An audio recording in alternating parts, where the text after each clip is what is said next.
Life is a winding road, no telling where it goes.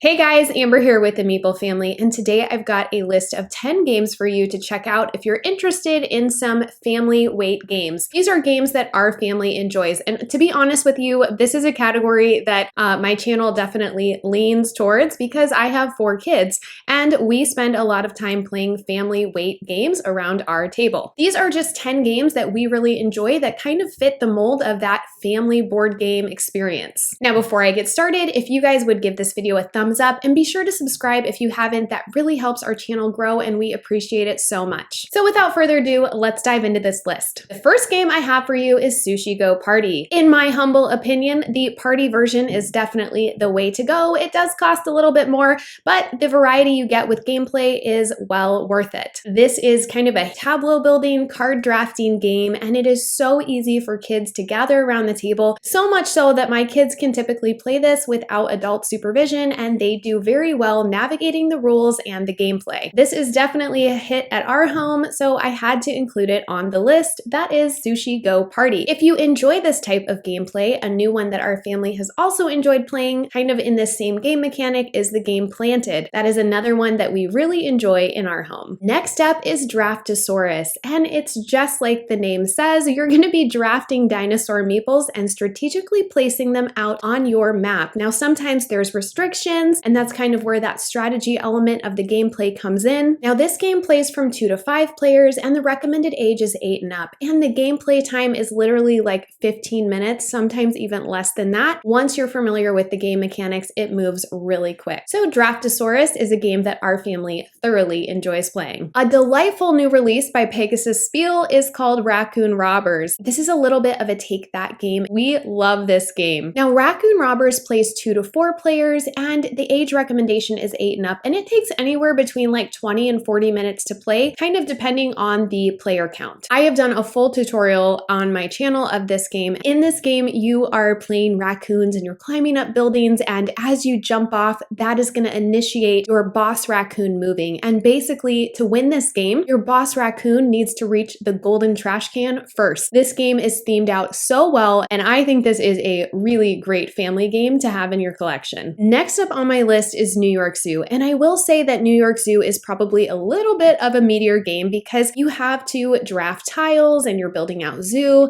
and probably the most difficult part of this is your animals reproducing and kind of being strategic about how that happens. But when I taught this to my 8-year-old and my 11 and 12-year-old, they caught on within 2 rounds and were playing wonderfully. So this has been a really fun kind of meatier game that Josh and I can play with the kids around the table, which I always enjoy. And this also has a great solo mode as well, which I personally enjoy playing. If you enjoy polyomino games or you're looking for one that has a little bit more of a family-friendly theme and appeal, New York Zoo is definitely one I would check out. Next up on my list is First Rat, and oh my goodness, this is such an amazing family game and an incredible solo play as well. First Rat plays 1 to 5 players, and the recommended ages is 10 and up, but I actually did a playthrough with my son who's 8 on the channel, so you can see how this game plays, and he does phenomenal at this game. So I definitely think depending on your child, you could definitely get away with more of like a 7 to 8-year-old fit for this game. Now, the gameplay can be a little bit longer. The box says 30 to 75 minutes. I would say at 2 players, we're pretty close to 45 minutes. Regardless of all that, this is an incredible game, and if you're able to find it and track it down, which I've heard lately has been a little bit more challenging, I can't recommend it enough. Very smooth gameplay, wonderful family-weighted game, but also one that adults are going to enjoy just as much. Next up is a classic bag builder game called Quacks of Quedlinburg, and this is such a fun family game. I love the push your luck element in this one, and this is such an easy one for the family to gather around and play together because the rules are not too cumbersome, and once your family gets really familiar with all the ingredients and like their special abilities, I feel like the gameplay itself is just so smooth and easy. Quacks of Quedlinburg is definitely like one of our family's favorite bag building builder games and kind of that push your luck game. And there's a few others we've really loved too, but I feel like this is just such an iconic classic family game. The versatility in this game is really awesome as well. And you know, they have all these expansions for this as well. So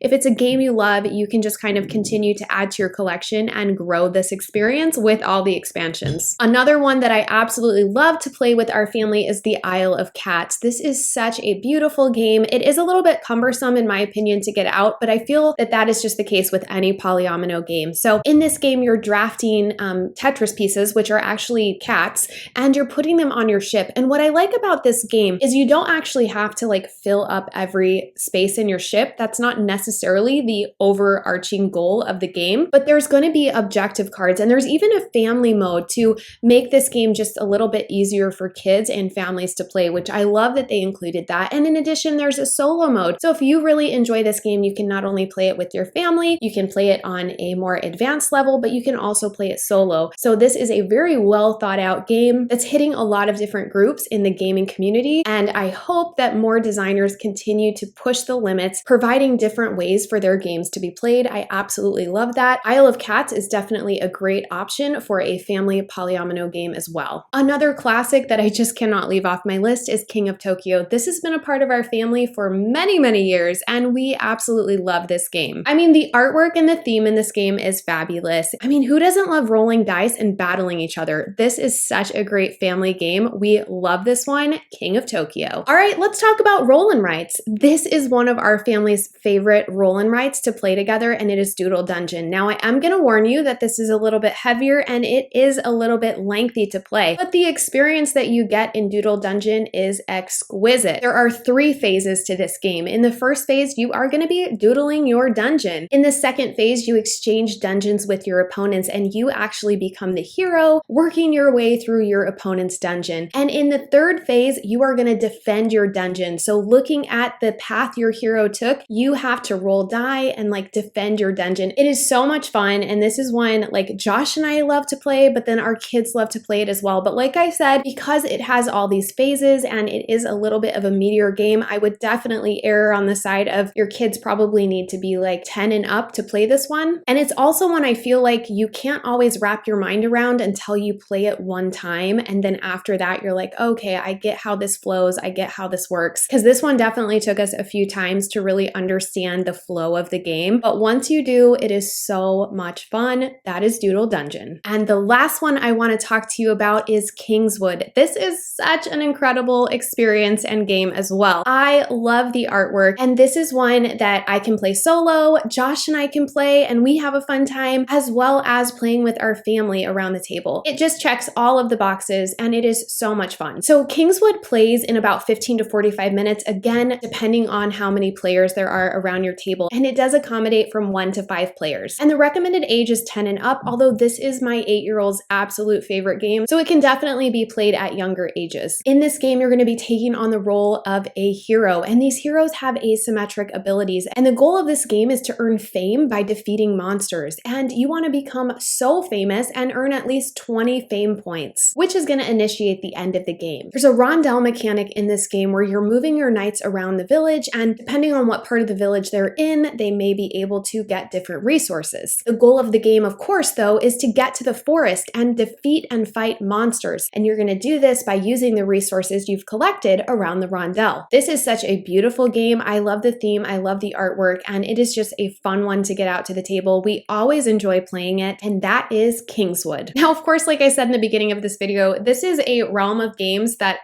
we play a lot of games in this family weight category, and I could make like 6 of these videos just talking about more games, but hopefully this gave you an idea of 10 games that we really enjoy playing, and maybe you own some of these games, so hopefully this video will encourage you to get those games off your shelf and back down onto the table. Well, if you've hung around this long, I would love to hear from you what some of your favorite family games are to play around the table. As always, thank you so much for taking time to watch, and I'll see you guys later. Life is a winding road, no telling where it goes.